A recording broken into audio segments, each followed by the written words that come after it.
Something's dying. I think it might be starting to happen. His slick. There they are, see it, Bust?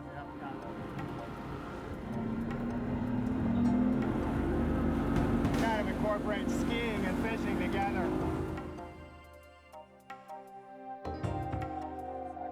Here you go, look at the weight, look at the weight, look at the weight. There he is. Good job.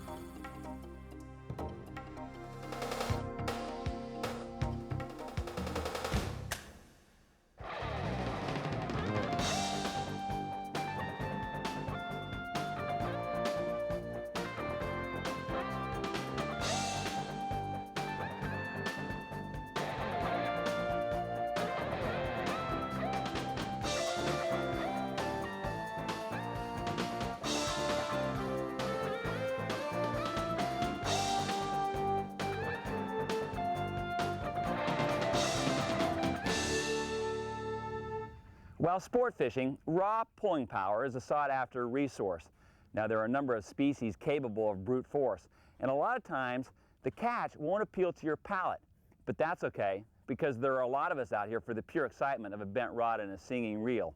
Hello everybody, I'm Andy Mill for Sportsman's Journal. Today, we're going to be fishing for the muscular and angler-friendly Jack Crevalle on the intercoastal waterways here in Stuart, Florida. And my fishing companion is Mark Nichols. He's a true innovator in the tackle industry.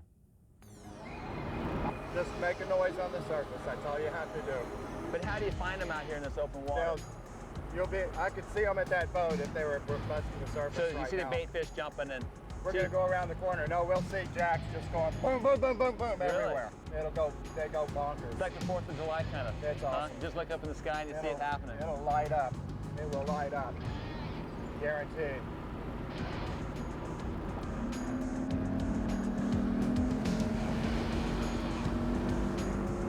These guys are waiting over here. One of my fortes is catching really exceptionally big trout. Waiting. But this area is most known for the sail fishing, isn't it? Offshore, winter. Originally it was, yes. And it's had tremendous sales the last couple of years. Have been unbelievable. I think as much as anything, a lot of people. Mark Nichols, who founded Deadly on Anything Lures, or D.O.A, in Palm City, Florida, runs his company with the same passion as he has for the sport of fishing. His obsession for fooling fish to eat his plastic creations as gourmet seafood has led him to construct a full line of artificial lures. When Mark isn't at the D.O.A factory, you can find him working the waters of the Indian River, doing research and development for new lures. This is why I have come here, to seek knowledge from the guru of artificial lure fishing. So when you're running like this, you're just going to look for breaking fish? Exactly. Where we're coming up to, the fish ought to just show themselves to us. Especially on a calm day like this. It's so beautiful right now. We can see them for literally a mile. Are these other boats looking for jacks as well? These boats, they may be fishing for jacks. There's also a fair chance they're going to be fishing for pompano. So the smash is usually consisting of these jacks chasing bait fish, and this is the bait fish jumping out of the water, exactly. Right? What we're looking for is some pods of bait cruising around, and typically later, a tide line like this is going to be indicative of holding the bait. There might be some right in here, and that bait is going to be what's going to keep those jacks hanging around. And we're just going to try to jump out in front of that bait? Exactly. We're going to run right on top of them. Jacks are very pleasantly ignorant when it comes to, they don't mind you driving on top of them. Drive right up to right them. here. You see that fin sticking out of the water? No. I bet that was a poon chasing a mullet. We're going to find some jacks up here about another mile, and they jump up and down at you and say, here we are. They are so obvious that it's just not funny. Hour 1, Rigging 101. Mark's weapons of choice today are light tackle spinning and bait casting outfits. But as always, my 10-weight fly rod is close by. So Mark, you're typically a spin fisherman? I throw both. I throw probably more spin than bait cast. In a situation like this where I'm going to play tug-of-war with some fish, I love a bait caster. If I'm fishing where I can wade with the wind at my back, I love a bait caster, but if I have to start casting in the wind, give me spin any day. If I'm fishing at night, I do a lot of structure fishing for snook, give me spin any day. If I accidentally hit a piling, I won't have a bird's nest in the dark. Yeah. Spin fishing is very much more user-friendly in that respect. The The downside of spinning is the fact that Line twist. your line twist, and especially with jacks. Jacks are fish that I love to train novices on because I can get right in their ear and scream at them saying, quit cranking against the drag, and if a fish is pulling, they're still cranking. They do not hear you. And it's a good training fish to get them to teach them that if the fish is running one way, don't bother to crank. Today we're going to throw a topwater bait. We're going to make as much noise on the surface of it as we can. This particular bait is one that we're working on prototyping. It's a great time to prototype it because these jacks will just really smash the bait hard. They'll do a lot to crush it and do things to it, rude things to it. It's obviously a mullet. It's a mullet with glasses. It's a mullet. We call it the Dumbo mullet, or actually right now Shrunken Voodoo mullet is our latest name. But simply the line simply goes right through the nose and exits right here. We'll put a one single hook under it today, probably a double hook. It's got good hookup percentage and it's pretty friendly for the fish as opposed to a few trebles. It's nice and easy to handle the fish, which is what we want, because these fish, we're going to handle them, we're going to grab them, we're going to hold them, and then we're going to let them go. And we want to do it quickly. We don't want to sit there and mess around a lot with the fish. Are they fragile? Fish? Jacks are quite a hardy fish, and they're one of the exceptions in the sense that a lot of the fish that, again, I heard the noise. Yep. Locating 102. Listen and look for the explosions. Mark could not take the taunting of the jacks any longer. There he is. Ooh, there are some nice ones. Did you hook ones. him up right there? Can't believe it finally ate that thing. I got one of the smaller ones. There are some nice ones. There you go. Good. You can die at this game. Talk about the brat pack. Yep. They're voracious.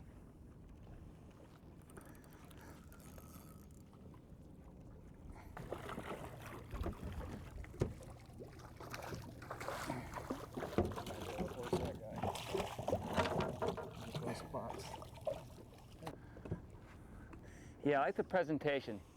A 175 Merc, full throttle, and a popper that like skips 2 feet out of the water.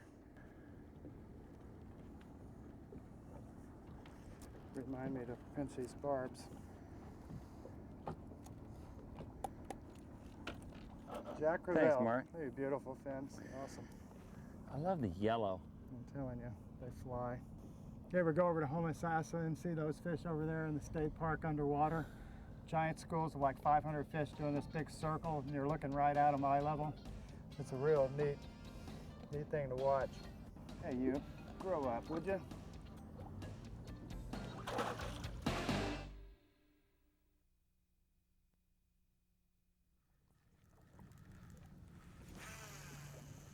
Come on, baby. Come on in.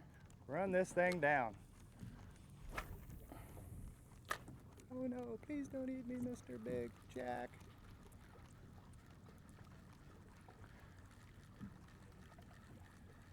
It's like sometimes you can't retrieve it fast enough, huh? No. No, they want to eat it. Just try to keep it away from them. It's almost best sometimes.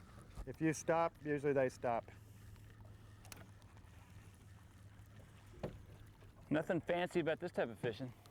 No, this is not what you call finesse. You race on top of the fish and throw at them as fast as you can, and then fly it through the water. Imagine if you fell off the boat, it'd be just that much better. There you go. If you want to do a couple of cannonballs, feel free to do so.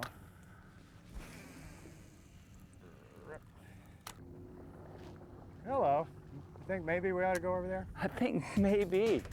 Continued success 103. When the jacks move, you move. When silence overcomes the crashing of bait, it's time to look elsewhere. And when it starts to happen, it's pretty obvious. Piers and seawalls are a perfect place for jacks to take advantage of and corner their prey. They're on the other side. They're getting close. Let me do something really silly. He's waiting for you, bud. Oh, come back. I just like threw it in there, seeing that they were coming. Yeah. And they got about 10 feet away. I just tweaked it once. Yeah, right. I just get right on. That's a real one. That's a nice fish. I feel like I'm marlin fishing with a skirt halfway up my leader. All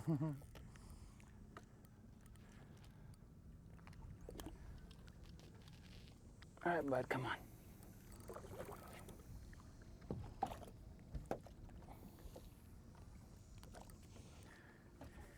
He's almost done. What do I do with that rag? Now this will continue until the tide changes. Yeah. There we go. Okay.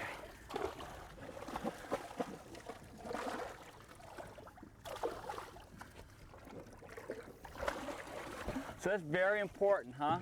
Very to important. use that towel. Very, very important. I really sliced my hand once very, very thoroughly. Now these are not that great at eating, you say? No, they're not. That could be the greatest asset. I think it's a real lifesaver for them because they definitely aren't noted for their brains. Brains and subtle eating habits, things like that. No, they're a cool Let me fish. see how big that is now. Wow, that is sharp, isn't it? They're very sharp. And he can actually almost flare them as he's turning his tail, where they'll come up good. How heavy is that fish? It's about a 10-pound fish. This is the going fish around here. Great size, 10 to 12. It's nice that it doesn't take too long to land either. You must look forward to going to work in the morning. I go fishing on about 90% of the time before I go to work. I get up early and get wet, go wading or something like that. It's a very efficient way to fish, and then I can be at work by, in my dreams, 9, usually about 10:30. But it usually compels me to make something, so I go with good energy and I stay as long as I want to stay. What's the ratio of success versus failure in your design process? I've got a couple baits that I designed in a matter of probably 3 months. I've got another bait sitting in the boat. I've been working on it for 4 years and it's still not the way I want it. Some of them, just by happenstance, work very well. Some can just be a nightmare. What is the most difficult species to design a lure for? Bonefish is one of my biggest challenges. Recently I just added a lot more flavor to the baits, and I've seen bonefish pick them up where they weren't picking them up, say, 6 months ago. Most people today are gravitating more towards fly fishing, yet you are a strict lure fisherman. That's a yes and a no. There's a lot of purists out there that are fly fishermen, but ultimately to me, there's a million different ways to fish, and I'd love to know them all. And diversity of fishing is what keeps you going, because anything that you do that becomes repetitive becomes repetitive, and you just get bored with it. In this particular case, there's a million ways to catch fish, and I just work on baits that can apply to different methods of catching those fish, why they would feed in a certain area, what they were feeding on, and see what that is, and try to, again, match the hatch, just like you do with flies. Well, Mark, I know you love your baits, but I think it's time for the fly guy. No problem. I think, as much as anything, I make lures, and I'm a very hardcore fisherman, and I'll be the first to admit, you get these fish on a feed, you throw a clothespin, tie a hook onto it, and you're going to have a fish. It's the best thing in the world for fly. We can get them up. Look right behind us. Wow. It's starting to happen. It's happening big time. Big time. Here we go. Enterprise ready for liftoff. Warp 10.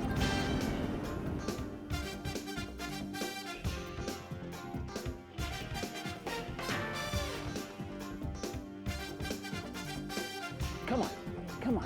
Get a little closer. I'm getting them right on top of you. Yeah, I see it. There you go. You got Here one. we go. Here you go. Good shot. Eat that fly. Oh, I got him. There he goes. I had it. Keep going, keep going. Don't Oh, shoot, quit. I yanked it out of the water.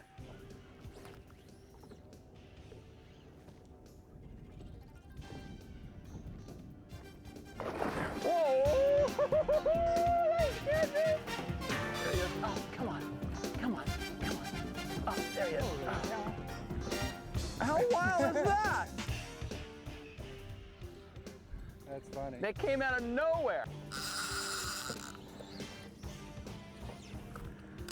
That actually scared me. I love it. Strong. Strong fish.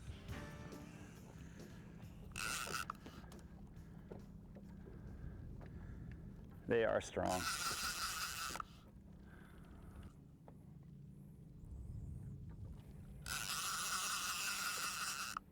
So you've never used a fly rod, huh? On these? Oh no, I'm kidding. Yeah, I have. Yeah. Caught a lot of like 12, 15s on it. I find I can beat them quicker on a fly rod, these fish, than I can on spin. Yeah. That drag resistance, they love to run sideways, and that drag resistance of that Or the fly line. fly line really tires them out, beats them quick. Come on back. Come on back to me. Where are you going with that fish? It's like the movie, Shane. Come back, Shane. It's amazing to me to see how hard they can pull with those little tails. Yeah, You know, just like those offshore little tunnies. exactly. Same. This fish has got to be about done. I've got 16-pound test on. I'm pulling pretty hard. Do I have him snagged? No wonder he's pulling hard. I got him snagged by the... Oh, that's close though.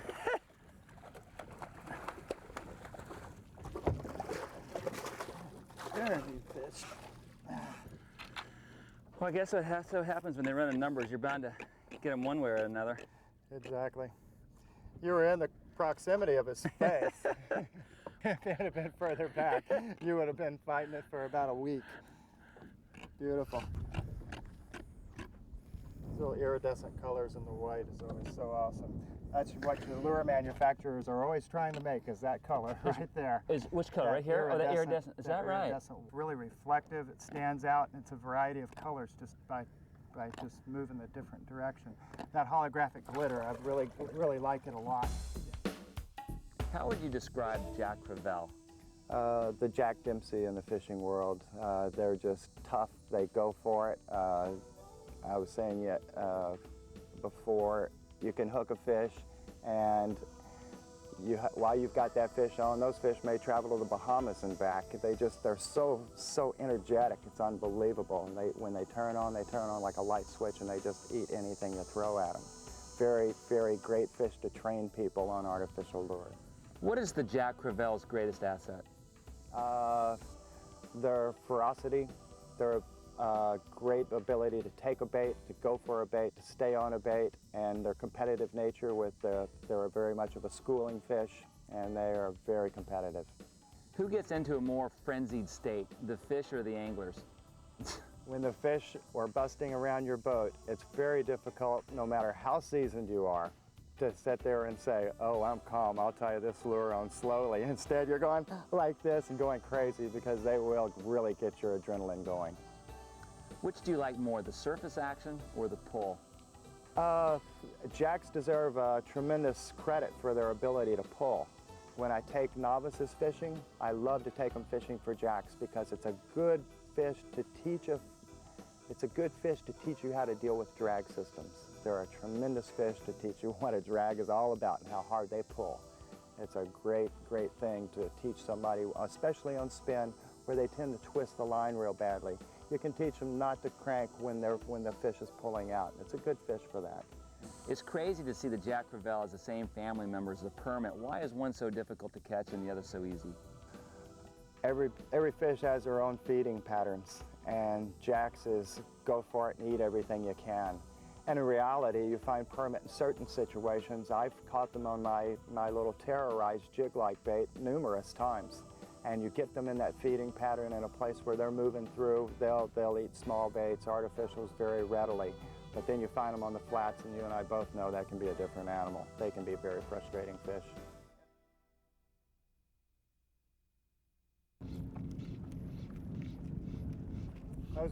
That's a smaller model, I believe. Yeah.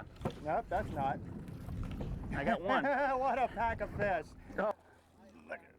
Yeah, I see it. There you go. You got one. Look at the other fish, holy cow.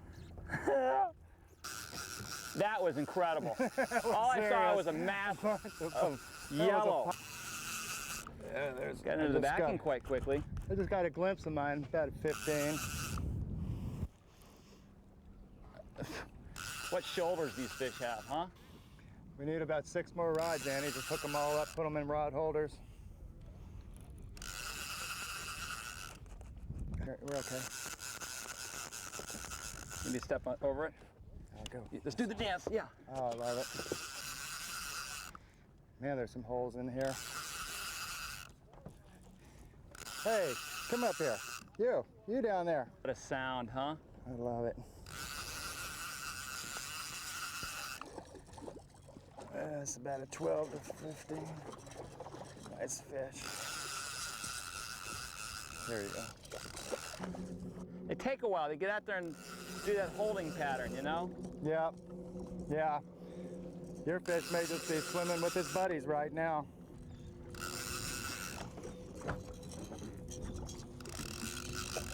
Animal. Good fish. Nice fish. Beautiful.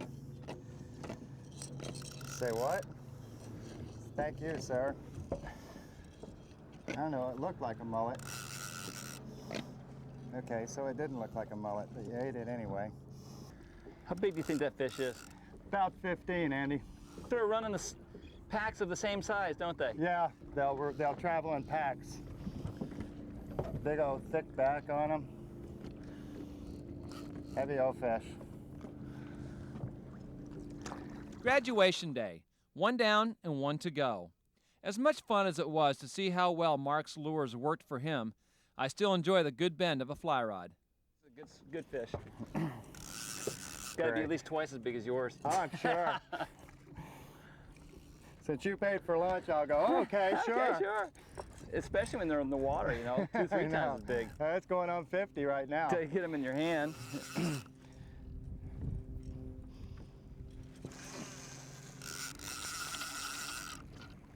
Come on, you bad dog.